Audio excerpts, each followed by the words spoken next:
President Duterte's harsh rhetoric, several European clean tech firms are in Manila to look for business partners. Bev Natividad has all the details. Compact is a green technology company which specializes in racking solutions for solar PV modules.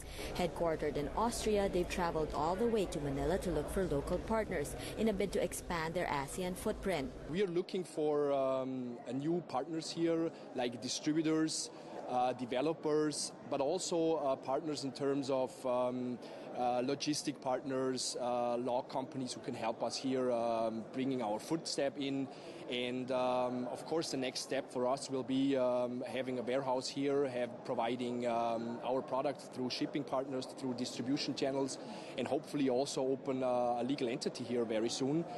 Compact's racking solutions are changing the landscape of solar PV installations, extending their life to 25 years and making them resistant even to typhoons.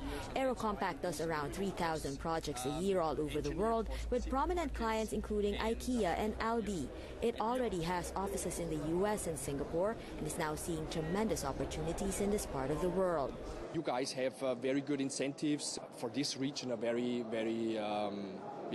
good market, I hope so, in the future. The whole ASEAN or APEX area, correct me if I'm wrong, next to China is around 600-700 million people, and that's huge. I mean, if we compare that to Europe and the United States, it's both together, you know, and it's just ASEAN.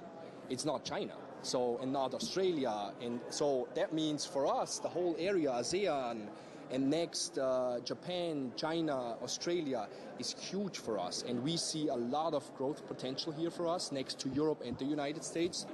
Ecotricity, on the other hand, is a clean power producer in the UK and is also a manufacturer of small wind turbines for the global market.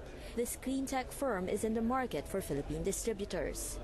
Initially, I'm looking for distributorship type or maybe even partnerships. And I think it depends in part what sort of projects are likely to proceed in the early days. If it's a microgrid project, for instance, I would need someone locally who can do the system integration. We can provide the wind turbines and the expertise behind the wind turbines, but others would have to do solar, batteries, and the whole management of the grid system. Ecotricity also wants to provide eco-solutions to provinces that are still without 24-hour electricity. I'm in the Philippines because the Philippines wants a sustainable future, and my understanding is there's a lot of need to bring people onto the grid, or at least give them power when they haven't got 24-hour power, particularly in some of the islands where they're reliant on diesel generation.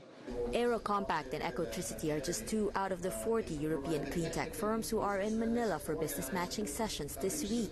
They were brought in by the European Chamber of Commerce of the Philippines in partnership with the EU-Philippines Business Network. EU Ambassador Franz Jessen says linking European businesses with Filipino counterparts through the use of EU development funding is testament to how aid from another country can benefit a growing economy like the Philippines.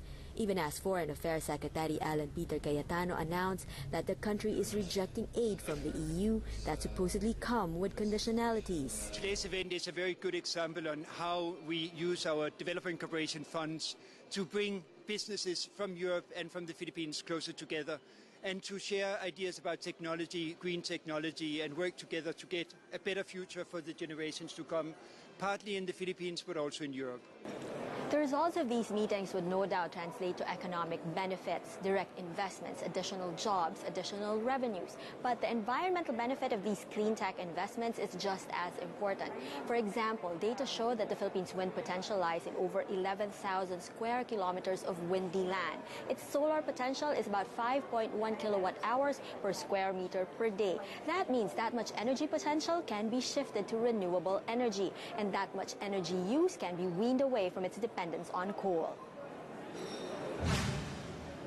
At that same event, EU Ambassador Franz Jessen said the decision of the Philippines about aid from the European Union is not yet final. President Duterte has said that the country will reject grants from the European Union because it keeps on criticizing his drug war.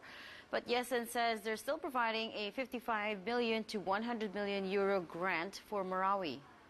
I don't think a final decision has been taken on this matter because I think there's still some misunderstandings that need to be cleared out of the way before a final decision will be taken. And I'm optimistic that at the end of the day, good sense will prevail. We have had development cooperation with the Philippines for 35 years. And when you look back, even if you look back at the last 18 months or so, there's been nothing in our development assistance that have prevented the Philippines from having an independent foreign policy. You have an independent foreign policy. You've had that for decades, with and without the EU development assistance, because our development assistance is for the people of the Philippines.